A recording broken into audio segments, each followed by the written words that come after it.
We make things. We use our hands, minds, and machines to build, to fix, to improve. We're known as do-it-yourselfers, home improvement fans, fix-it fanatics, inventors. At our core, though, we're all makers. So let's jump in and make something. Hi, I'm Ron Hazelton. Welcome to the show. Today we're going to add needed storage and display space to a children's art room by creating a recessed cabinet that's flush with the wall. Two of the cabinet sections have shelving, and the third includes a built-in bulletin board.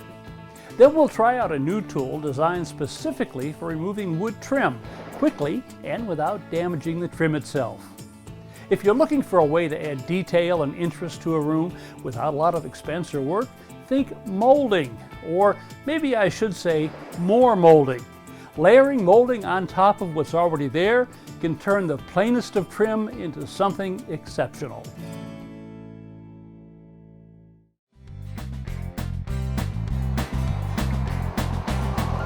Well, I'm on the road again, headed to Mechanicsville, Virginia, to visit Steve and Katie Gorman-Love.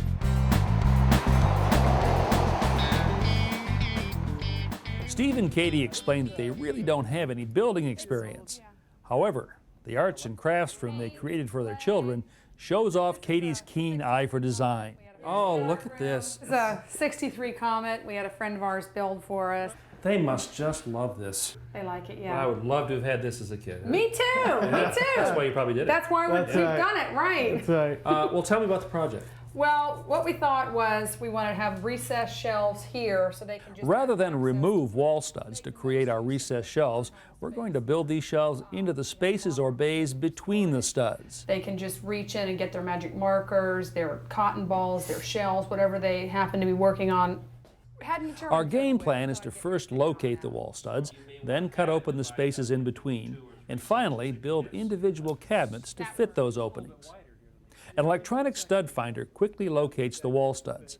For confirmation, though, I always resort to my reliable hammer and nail method. Okay, there's nothing there. I'm just going to move it over like 1/4 inch at a time. There you go, right there. Okay, so this is the actual edge of the stud right here. Now that we've nailed down the stud locations, Steve and I draw their positions on the wall, so we'll know exactly where to cut the openings. Before we actually cut this out, let's cut a little inspection hole. A small inspection hole will allow us to take a peek inside the wall and discover potential surprises such as pipes and wiring before we commit to major surgery. A little more. The angle. There you go.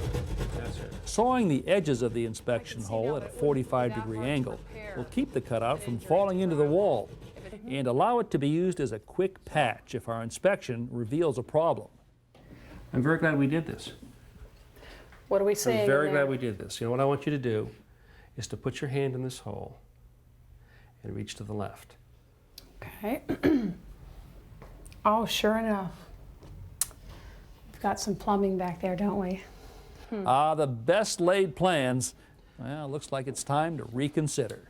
Okay, this one we can't use, too many pipes. Okay. This one's okay. Got one small wire in here. We could check this out. This might be available to us. And then we'd have a bay here and a bay here. Are you concerned about it being off-center? No, I think that's fine. We'll still get the storage we had planned on, and we can consider another alternative. Like? Maybe bulletin board, I think, might be fun. Girls Okay, can- you know, like a frame, you know, offset these two, okay? Now we're ready for some cutting.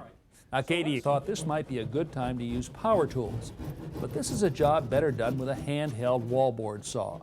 It cuts quickly, makes less dust, and lessens the chance we'll accidentally cut through some hidden plumbing or electrical line.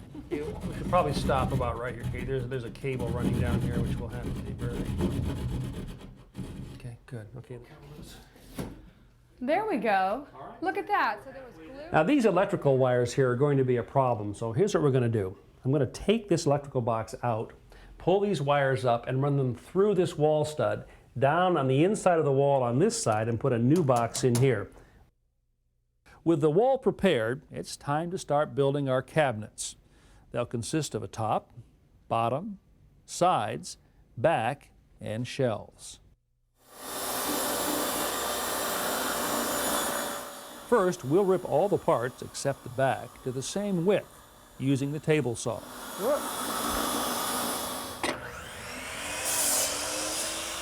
When it comes time to cut the pieces to length, it's obvious that Hannah is an eager learner. Yeah, see this corner right here? Just imagine you're going to push this wood right into that corner with this at a hand, okay? Okay, then go ahead and cut.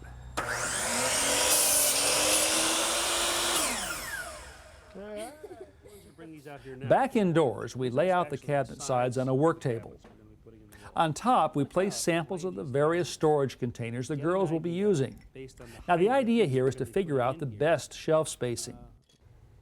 Once we've done that, we draw the shelf locations on all 4 sides at the same time. Want to put some on? So yeah, all right. Young Gracie applies wood glue to the end of a shelf as we begin to assemble our cabinet. Little more. Wonderful. There you go. Thank you. All right. The top, bottom, and shelves are placed in between the sides, held in position temporarily with clamps, and then secured with nails. Hannah, you're a natural.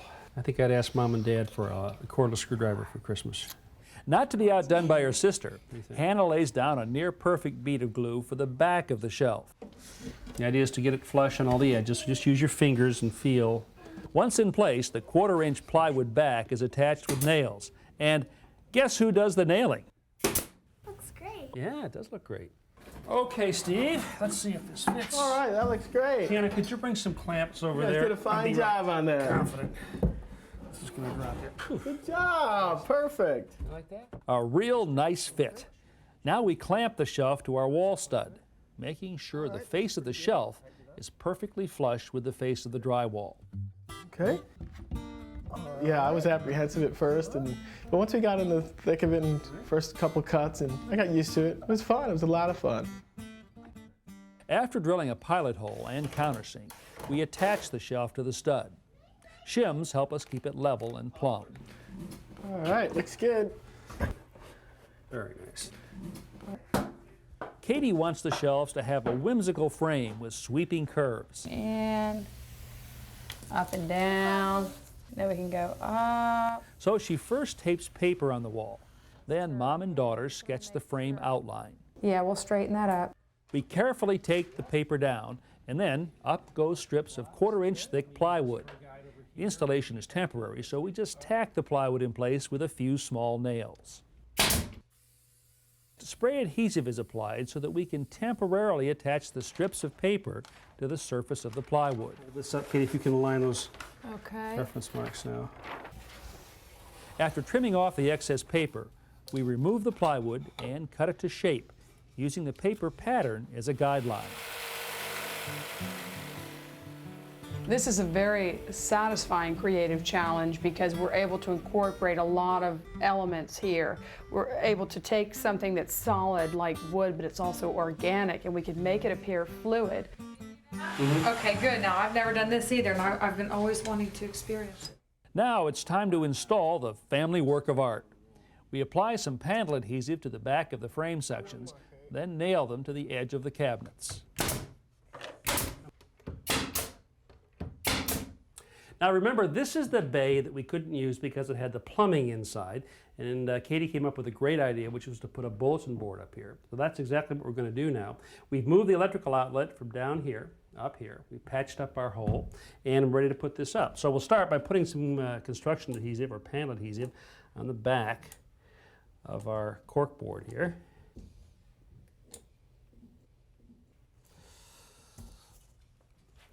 So let's drop this inside our frame.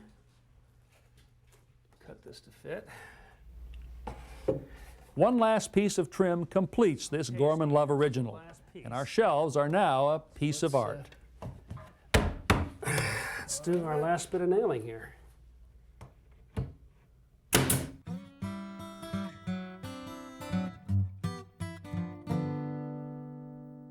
So, what do you think? Love it. Great. Better than we expected. Turned out nice. Absolutely. did. we're And thrilled. it was so much fun having the kids involved in building something for their own room. And Hannah has definitely got a future in power tools as far as I'm concerned. I have a favor to ask you. When you get this painted, would you send me a videotape of that? Sure. I'd love to see Absolutely. the finished Sure. product. Sure. Thanks, guys. It Thank was you. wonderful being Thanks, here. Ron. Loved it. We enjoyed it. Oh, Thank you. absolutely. Thanks.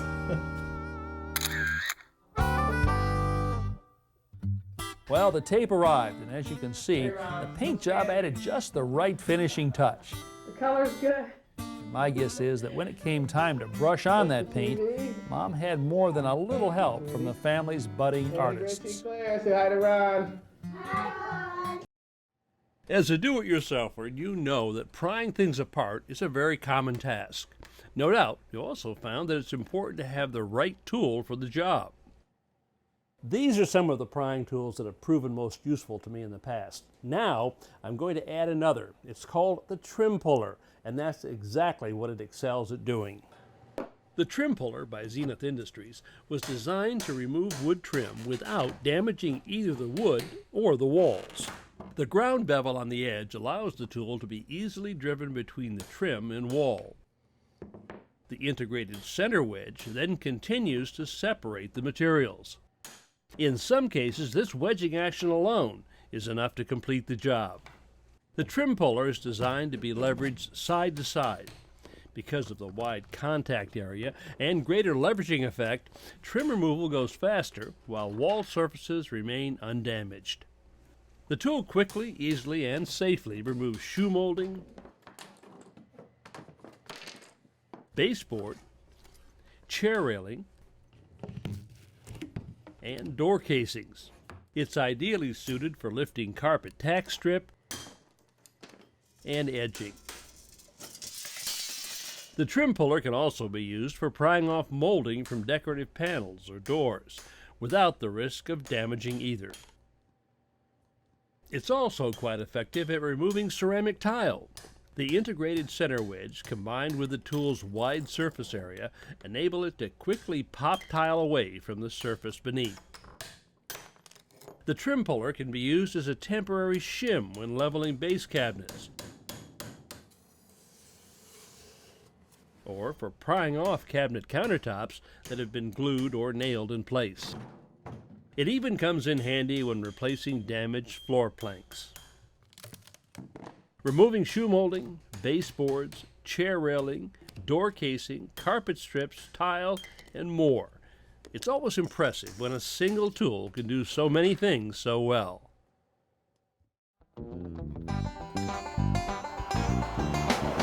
Well, it's traveling time again, and I'm headed to Brunswick, Maine to visit Steve and Mercy Norman. Good morning, Mercy. Good morning, Ron. Hey, Steve. Good How are morning. you?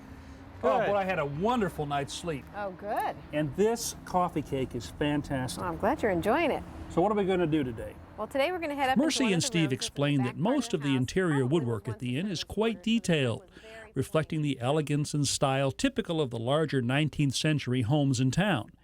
But one room, most likely the housekeeper's quarters in earlier times, has trim that is painfully plain by comparison. Instead of replacing it, Mercy and Steve have come up with another idea.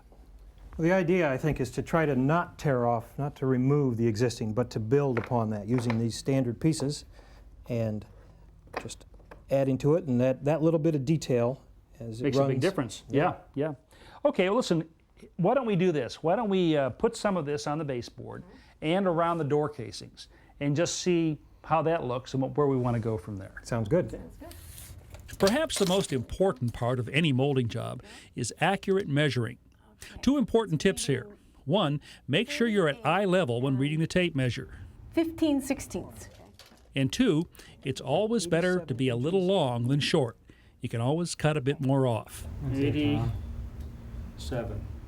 So we set up shop in a nearby room that was, until recently, their son's bedroom. Now, Steve, you know this, but Mercy, this is, let me just go over what a miter cut is. It actually is an angle cut, usually on the end of a piece of wood. And most of the miters that we're going to be cutting today will form an angle of 90 degrees. This is the kind of miter that we're going to be working with today. So let's start by taking one long piece of molding right here, and cutting a 45-degree miter on one end. There you go. Okay? Okay, Mercy, you want to do this? Just press that down onto the table, back toward the fence with the left hand. Go ahead and make your cut.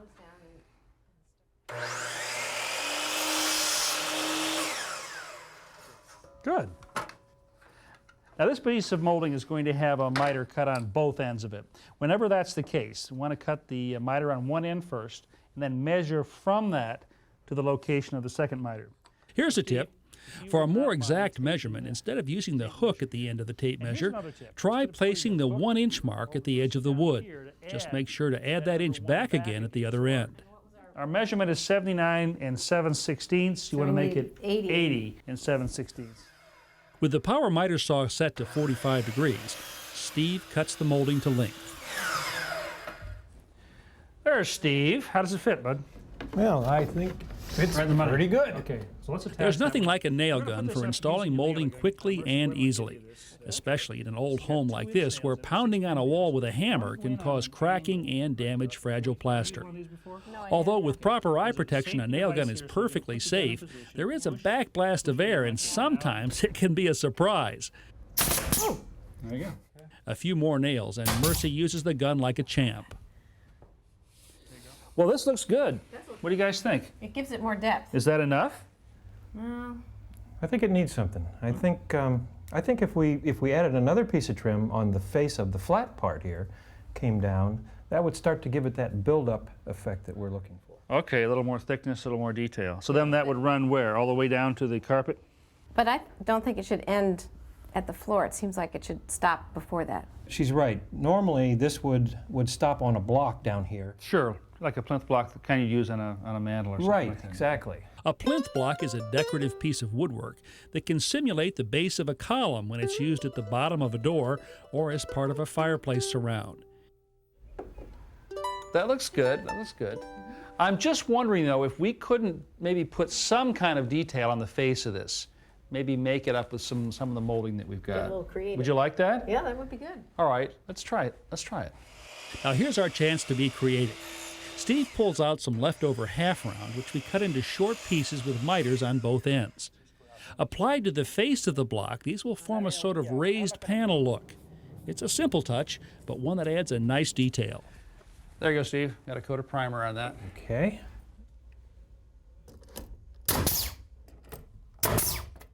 With the plinth blocks in place at the bottom and corners, it's time to add the finishing touch. A piece of decorative molding to the face of the door casing. This will create not only more detail, but the appearance of greater thickness. Now this is the final piece I had in mind. Piece of shoe molding. Right. Ah, I like that. Oh, it balances off this piece that we put on up here very nicely. And I like the way that it finishes off into the plinth block here. Okay, let's nail it on. Good. Okay.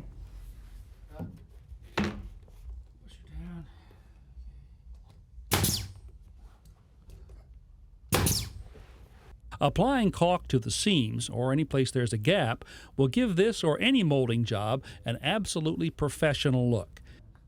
A coat of semi-gloss enamel, and this molding now lives up to the heritage of this 1890s home. Transformed from servants' quarters to guest quarters, the Brunswick Bed and Breakfast has an elegant vacancy just waiting to be filled. Well, I had a wonderful stay. I loved the project. Thank you guys so much. Oh, you're welcome. It's great to have you here. Thanks, It Steve. really was. Thank you, Ron. And Ron, for the trip. Thank you More coffee very cake. much. More coffee cake More for the coffee road. cake Just for what the I road. wanted. That's right.